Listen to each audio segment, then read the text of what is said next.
Voilà. Premier exemple d'estimation de paramètres. Je souhaite évaluer le diamètre moyen des tiges fabriquées sur une certaine chaîne de production. Et ce que je peux connaître, moi, c'est le diamètre des pièces qui ont été produites un jour donné. J'ai un jour pour faire les mesures, donc je ne pourrais pas connaître le diamètre moyen au sens diamètre moyen de toutes les pièces qui auront été fabriquées dans cette chaîne de production pendant toute la durée de fonctionnement de la chaîne de production. Ça prendrait trop de temps. Ce que je peux faire, c'est prendre ce qui a été fabriqué un jour donné et faire des mesures. C'est ce que je fais, et je constate que j'ai 13 pièces qui ont un diamètre de 42 mm, 26 pièces qui ont un diamètre de 43 mm, etc. En tout, j'ai fait 300 mesures. J'ai un échantillon de taille 300. Deuxième exemple, je souhaite mesurer la tension au bord d'une batterie de voiture. Je fais 5 mesures, et les 5 mesures me donnent ces valeurs-là. Ou peut-être de 5 batteries qui sortent successivement d'une chaîne de production, et je trouve ces valeurs-là. Proche de 12, mais jamais exactement égal. Pourquoi je prends deux exemples? Parce que, qu'est-ce qui change fondamentalement entre ces deux exemples? La taille de l'échantillon.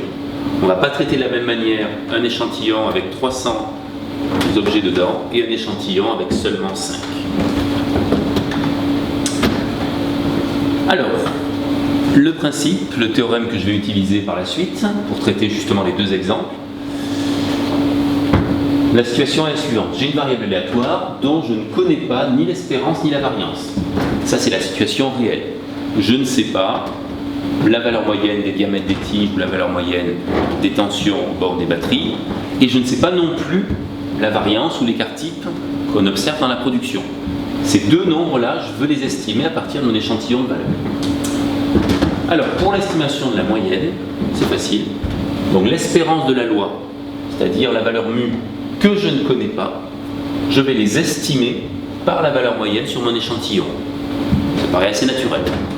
Faites 5 mesures de tension. Quelle est la valeur moyenne aux bornes des batteries qui sortent de cette chaîne de production? Vous allez considérer que c'est la valeur moyenne des 5 mesures que vous avez pu faire. Vous savez que ce n'est pas exactement la valeur moyenne, parce que vous avez fait que 5 mesures, mais c'est ce que vous pouvez faire de mieux avec l'échantillon dont vous disposez. Pareil pour les tiges. Donc on fait le calcul et on trouve d'un côté 44,73 mm et de l'autre une tension de 11,97 volts. Ça, c'est l'estimateur de la moyenne. Pour estimer la variance, on a dit que la variance, c'est la moyenne des carrés des écarts à la moyenne. Donc on aura envie de prendre comme estimateur de la variance de la loi, on note ça sigma carré, un estimateur qu'on pourrait noter sigma prime carré, qui est la variance mesurée sur l'échantillon. Mais ça, malheureusement, c'est un estimateur biaisé. En effet, si on fait un grand nombre de mesures sur plusieurs échantillons de taille n n'est pas forcément grand, mais on répète l'opération un grand nombre de fois, et qu'on fait la moyenne de ces estimations, on constaterait qu'elles tendent vers n-1 sur n fois sigma carré qu'on souhaite estimer. Il y a un biais, il y a un facteur n-1 sur n qui va être important si n est petit, si n vaut 3 par exemple, ça vaut 2 tiers, c'est quand même pas rien. Si n est grand, ça c'est presque 1, et c'est moins important. Donc dans ce cas, on sous-estime la variance. Donc la bonne formule pour estimer la variance sigma carré, c'est une quantité que vous ne pourrez jamais connaître de manière exacte. Mais vous pouvez l'estimer. On propose deux estimateurs sur ce transparent. Un premier estimateur sigma prime carré qui est biaisé et dont on ne reparlera plus, et un estimateur qu'on notera S carré qui lui est non biaisé et qui consiste à diviser par n-1. Manière de le retenir, ça, c'est de se dire que si votre échantillon est de taille 1, vous ne faites qu'une mesure, vous n'avez aucune chance de pouvoir estimer une dispersion des valeurs, une variance, à partir d'une mesure.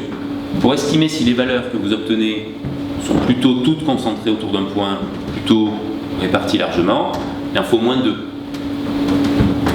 Donc, si n vaut 1, l'avantage de cette formule, moyen de se rappeler que c'est cette formule qui est la bonne, c'est d'obtenir une division par 0, c'est-à-dire aucune information.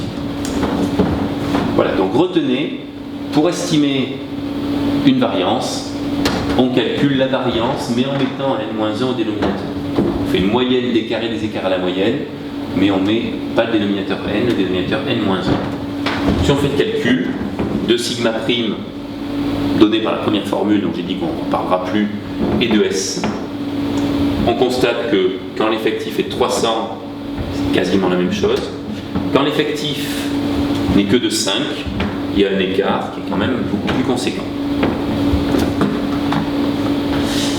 Le problème de ces estimations ponctuelles, que ce soit pour la moyenne, pour la variance, et je n'ai pas encore parlé pour l'écart type, c'est que quand vous prenez deux échantillons, vous obtenez deux valeurs différentes.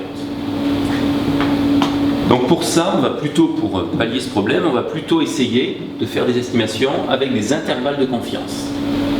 On ne veut pas déterminer une valeur, mais on veut déterminer un intervalle qui contient la valeur qu'on cherche, avec une certaine probabilité fixée à l'avance. Donc obtenir des affirmations de la forme, il y a 95% de chances que le diamètre moyen des pièces fabriquées sur cette chaîne de production soit compris entre 44,6 et 44,86. Traduction, c'est synonyme. Un intervalle de confiance 95% pour le diamètre moyen et 44,6, 44,86. Donc on va apprendre maintenant à déterminer ces intervalles de confiance. En commençant par un cas idéal, vous allez voir qu'on va refaire encore les mêmes calculs, juste présentés différemment, légèrement différemment, les calculs qu'on a déjà fait quand on a parlé d'échantillonnage. Je commence par un cas peu réaliste, et qui est bien pratique et simple pour commencer. C'est une variable aléatoire dont on souhaite estimer l'espérance, et pour laquelle on connaît la variance. C'est peu réaliste de dire, je ne sais pas quel est le diamètre moyen, mais je sais que ma variable de fabrication des pièces, qui me donne le diamètre des pièces que je fabrique, elle a un écart type de temps. Ça, c'est peu probable. Mais si cette hypothèse était vraie, alors, on a vu déjà que x bar suit une loi normale de paramètres mu et sigma carré sur n. Si j'enlève mu et que je divise par racine de sigma carré sur n, ça vient à multiplier par racine de n sur sigma. Donc on obtient cette variable-là. Cette variable-là suit une loi normale sans très réduite. Donc la probabilité que la valeur moyenne soit comprise entre l'espérance mu et plus ou moins t fois l'écart type sur racine de n vaut 2f de t moins 1. C'est toujours la même chose. Si ici on met 0,95, on a t qui vaut 2 ou 1,96 en fait. Si on met ici 99,7%, on aura t qui vaut 3. Et si on a t qui prend une autre valeur, on calcule la probabilité par la formule 2f de t moins 1. Si on connaît t, on connaît f de t. Cette inégalité peut aussi être lue à l'envers que celle-là. Plutôt que de dire je connais mu et je souhaite connaître x bar, ça c'est l'échantillonnage, nous on souhaite connaître mu en fonction de x bar. Il suffit dans cette inégalité d'enlever mu les trois côtés, dans les trois membres de l'inégalité, d'enlever mu.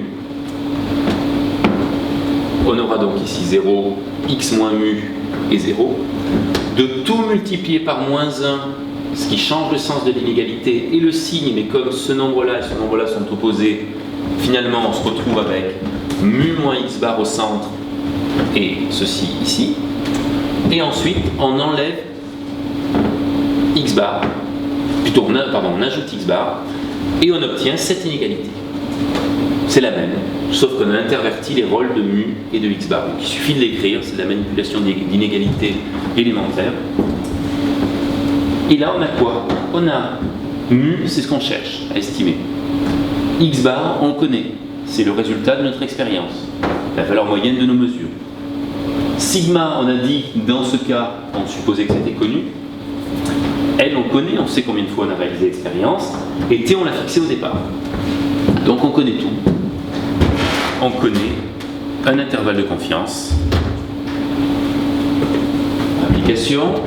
Si je veux connaître donc, le diamètre moyen des tiges, je vais prendre, pour un intervalle de confiance 95%, T égale 1,96. 2f de t moins 1 égale 0,95. Ça donne t égale 1,96. Je vous laisse faire la vérification avec la table de la loi normale sans très réduite. Donc on aura dans ce cas un intervalle de confiance 95% qui sera de la forme la valeur moyenne 44,73 qu'on avait mesurée, plus ou moins 1,96 fois l'écart type qu'on avait mesuré. Si on veut un intervalle de confiance 99,7%, même formule, mais avec t égale 3, et on obtient cet intervalle-là. Donc après avoir traité ce cas théorique, on va traiter un cas réel. X suit une loi normale d'espérance mu et de variance sigma carré, on connaît ni l'un ni l'autre. On note x bar la moyenne sur un tirage, on note S l'estimation ponctuelle de sigma, donc x bar c'est la moyenne des valeurs qu'on obtient, S c'est l'écart type estimé avec la formule, on a un n-1 au dénominateur, et alors cette variable-là, ce qui a changé par rapport au transparent précédent, c'est qu'on n'a pas sigma ici, on a S. Sigma c'est une valeur exacte mais on ne la connaît pas, S c'est une valeur qui est moins exacte puisqu'elle est juste estimée, mais on a l'avantage de pouvoir la connaître grâce à notre échantillon. Ça ne suit pas tout à fait une loi normale. Ça suit ce qu'on appelle une loi de Student à n-1 degré de liberté. C'est comme une loi normale, une courbe en cloche pour la densité de cette loi, mais plus étalée. Les lois de Student ont toute une espérance nulle et une variance qui vaut 1. Mais elles ont une répartition des valeurs, c'est une courbe un peu plus aplatie. C'est pas exactement comme une loi normale. Comment on utilise ça avec la table de la loi de Student? Vous cherchez de la même manière un intervalle pour votre valeur que vous voulez estimer mu, qui sera de la forme x bar plus ou moins une valeur de t fois l'écart type estimé divisé par racine de n. Et dans ce cas-là, vous allez en fonction de taux de risque, le risque c'est le complément de la confiance que vous souhaitez, vous voulez un intervalle de confiance 95%, vous voulez mettre 0,95 ici, donc vous allez appeler alpha la valeur 5%. Vous voulez 99% ici, alpha ça sera 1. C'est le risque. Donc vous prenez la table de la loi de Student directement, votre échantillon est de taille n, vous cherchez la ligne n-1, votre taux de confiance que vous souhaitez est de 5%. Vous allez lire dans la table 5% de confiance, vous êtes sur cette colonne, tout va se passer dans cette colonne. En fait, on n'utilisera jamais les colonnes de gauche de la table de la loi de Student cette année. Votre échantillon est de taille 5, vous prenez la ligne 4. Vous avez un t qui vaut 2,77. Je rappelle que pour une loi normale, pour un taux de confiance 95%, t devrait valoir 1,96. Donc c'est plus important. Comme vous avez une incertitude sur la valeur de S, vous avez des valeurs qui seront dans un intervalle un peu plus large, malheureusement. Vous faites une estimation moins précise parce que vous avez moins d'informations si vous ne connaissez pas sigma que si vous connaissez sigma. Si l'échantillon est de taille 10, vous allez prendre la ligne 9, une valeur de t qui vaut 2,26. Si votre échantillon est de taille 100, vous allez prendre la ligne 99. Quand elle n'existe pas, vous ne posez pas de questions, vous prenez la valeur la plus proche, donc 100 justement. Vous avez une valeur de t qui vaut 1,98. Et qu'est-ce qu'on constate? Quand la taille de l'échantillon augmente, on se rapproche de la valeur 1,96, qui serait la valeur fournie par la loi normale. En pratique, ce qu'on va voir ensuite, la différence entre loi de Student et loi normale n'a d'effet que si l'échantillon est de taille plutôt petite, et on va prendre en fait 30 comme limite. À partir d'un échantillon de taille au moins 30, vous pouvez utiliser la loi de Student bien sûr, mais vous pouvez aussi vous contenter d'utiliser la loi normale. Donc je résume ça dans cette formule qui était déjà sur le transparent précédent, avec les calculs faits pour un échantillon de taille 5, pour un échantillon de taille 10, je l'ai pas recopié, pour un échantillon de taille 100, pour un échantillon de taille infinie, on retrouve la loi normale. Et donc, je répète que si l'échantillon est de taille importante, l'intervalle de confiance peut se calculer aussi par une loi normale. Donc, en résumé, si vous avez une loi normale pour votre variable, attention, il y a un piège ici, x est supposé suivre une loi normale, et alors dans ce cas-là, racine de n fois x bar moins mu sur sigma, sur s, pardon, suivra une loi de Student. Donc si dans l'énoncé, vous avez l'hypothèse que x soit une loi normale, de paramètres mu sigma carré inconnu, que vous disposez d'un échantillon de taille quelconque, éventuellement petite, 2, 3 seulement, 2-3 mesures seulement, éventuellement. Ça vous fournit une estimation ponctuelle de l'espérance, ça vous fournit une estimation ponctuelle de l'écart type, et alors votre intervalle de confiance de la forme est de la forme x bar moins ts sur racine de n, x bar plus ts sur racine de n, avec un t de alpha, t qui dépend du risque qu'on lit dans la table de la loi des students à n-1 degré de liberté. C'est la seule formule que vous pouvez utiliser si vous ne connaissez pas sigma carré, dans le cas où votre échantillon est de petite taille. Voilà. Donc on recopie, on a déjà cité ces valeurs dans le transparent précédent.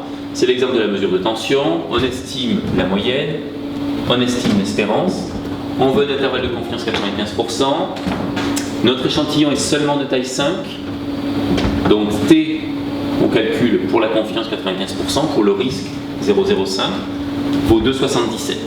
Ça nous donne cet intervalle de confiance-là. Ça, c'est la bonne manière de faire. Si on avait calculé, sans trop réfléchir, la situation avec une loi normale, on aurait une valeur de t qui vaut 1,96 et on aurait cet intervalle de confiance. C'est pas très différent, mais c'est pas pareil. Et remarquez que cet exemple-là ne suit pas déjà ce que j'avais annoncé.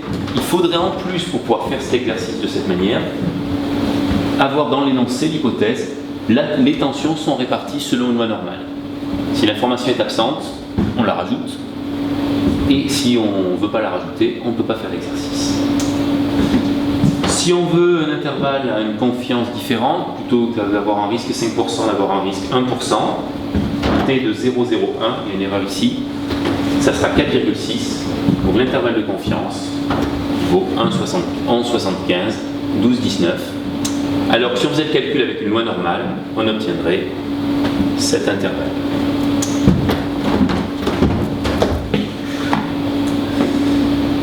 Enfin, dernier cas, dernière situation, si vous avez toujours la situation où vous ne connaissez ni l'espérance ni la variance de votre loi, que vous ne connaissez pas la loi non plus elle-même, pas forcément une loi normale, mais que vous avez un échantillon de grand effectif, au moins 30, alors vous avez le droit de nouveau de réutiliser la formule qu'on utilisait dans le cas idéal.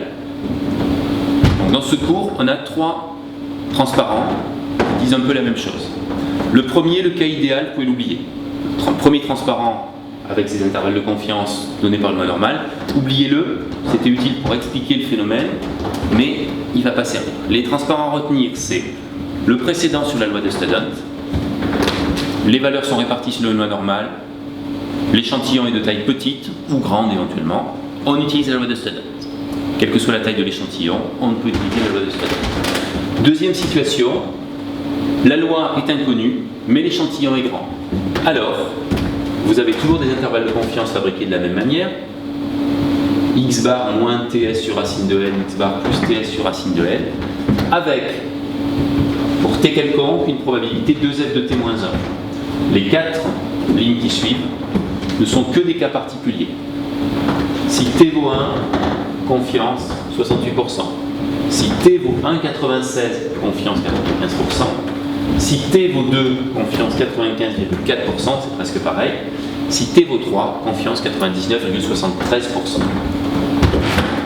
Donc, ce point-là, en fait, contient tous les autres, mais ces valeurs-là, c'est utile de les connaître par cœur parce qu'elles reviennent souvent.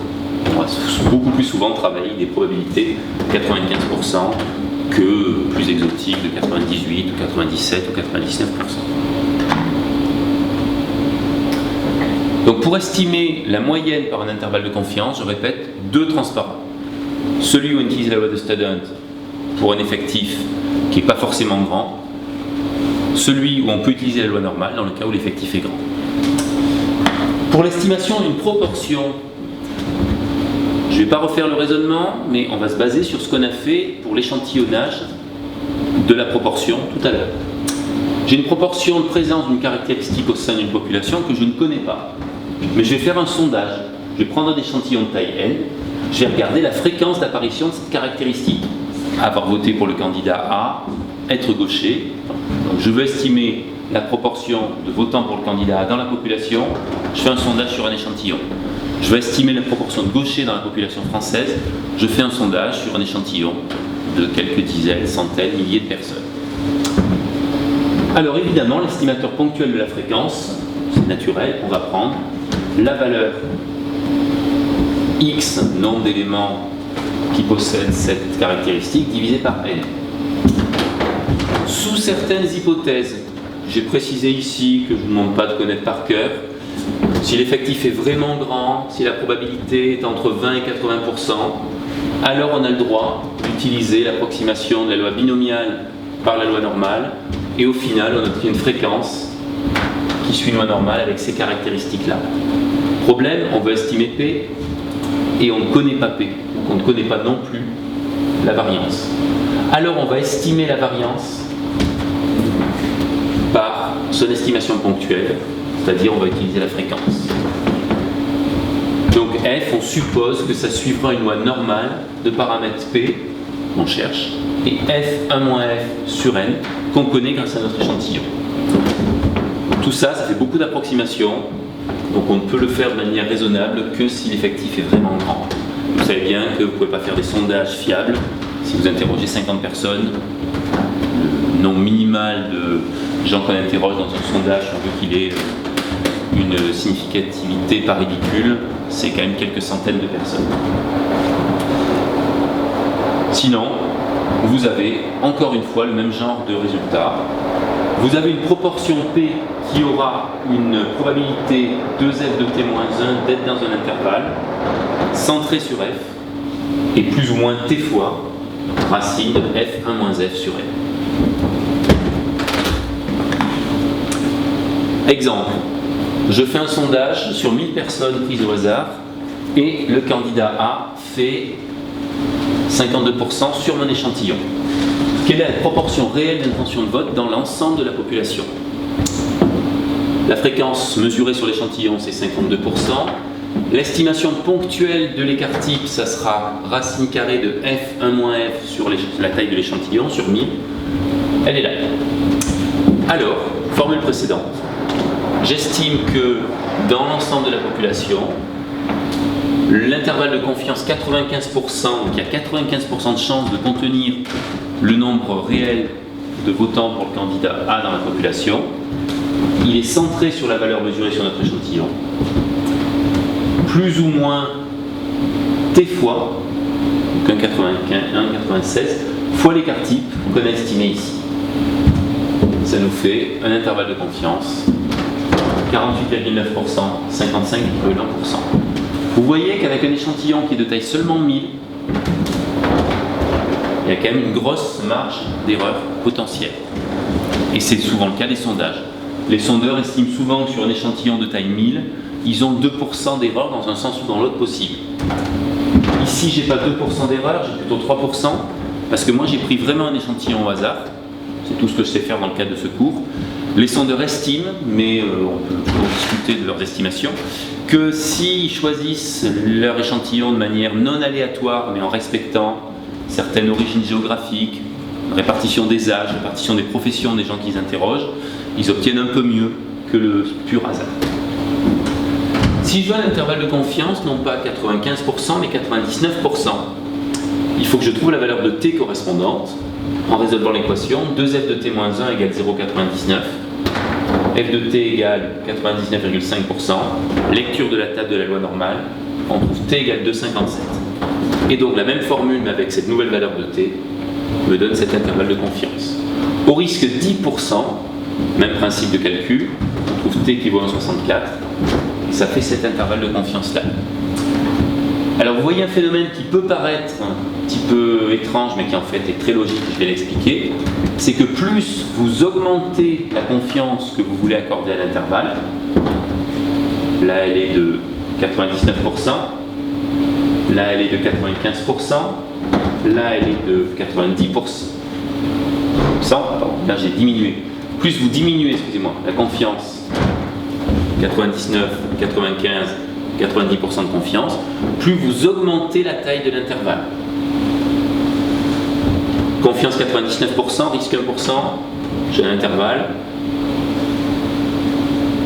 95%, l'intervalle est plus petit. 90%, l'intervalle est encore plus petit. Ça peut paraître contradictoire, je veux avoir une grande confiance et j'obtiens une grande incertitude sur le résultat. Mais c'est logique, si vous jouez aux fléchettes, vous voulez viser votre cible, pour gagner à tous les coups, il faut prendre une grande cible. Là c'est pareil. Si vous voulez avoir une grande confiance dans votre intervalle, plus il est grand et moins vous avez de chances d'être à l'extérieur de cet intervalle. Ça n'améliore pas vraiment le résultat. Cette histoire de taux de confiance n'améliore pas vraiment le résultat. Ce qui change, si vous voulez vraiment avoir un sondage plus précis, ce qui peut changer, c'est d'augmenter la taille de N. Ça oui, ça va vraiment améliorer les résultats. Dernière remarque. Si on veut cette fois-ci un intervalle pour lequel le risque commencerait à 0,5. Évidemment, c'est intéressant d'avoir ça parce que là, le candidat, il peut être élu ou pas élu dans chacun des intervalles que j'ai étudiés. J'aimerais connaître le taux de confiance qu'il faudra avoir pour que mon intervalle commence à 0,5 et donc m'assure, avec le taux de risque que je choisis, que le candidat sera élu.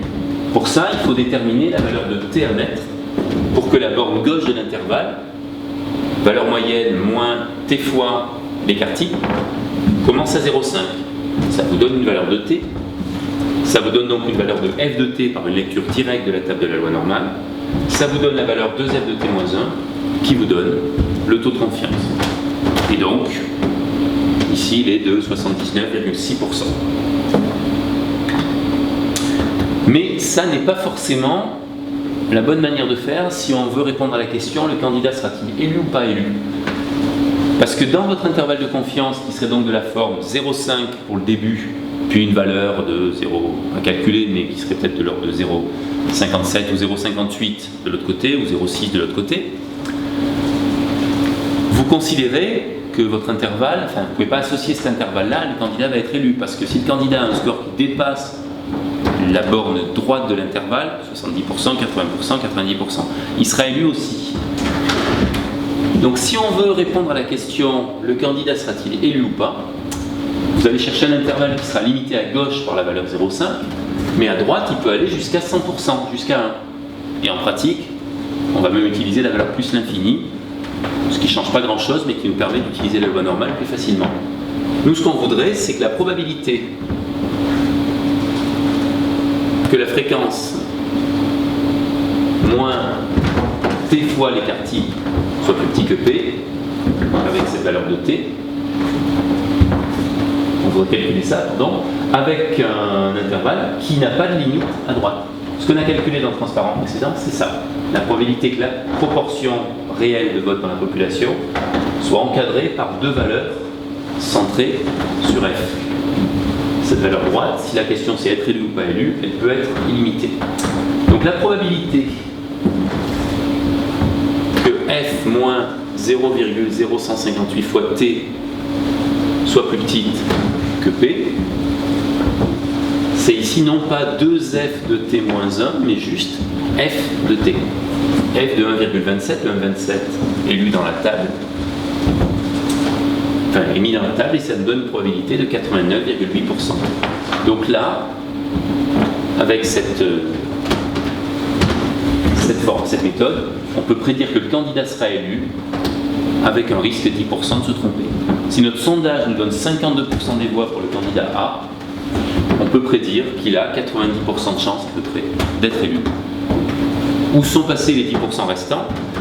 En fait, si vous avez un échantillon qui vous donne un nombre de votants de 52% en faveur du candidat A, ce qui peut se passer, c'est que le hasard dans la constitution de votre échantillon, dans le choix des gens que vous alliez interroger, le hasard est fait que vous n'avez interrogé que des candidats, enfin plus de candidats qui souhaitaient voter pour le candidat A que dans la réalité. Le hasard dans la constitution de l'échantillon fait que votre échantillon n'est pas le reflet, à coup sûr, de la population. Il est le reflet, probablement, et on évalue dans tout ça justement le risque qu'il y ait une discordance entre l'échantillon et la population réelle. On va par la suite parler de thèse d'hypothèse. Donc ça sera la réutilisation de ce qu'on vient de faire, exactement les mêmes types de calculs, mais pour répondre à des questions directement du type le candidat sera-t-il élu, comme je viens de le voir, la durée de vie d'un composant est-elle au moins de 1000 heures, etc. Donc on va voir ça dans le prochain cours.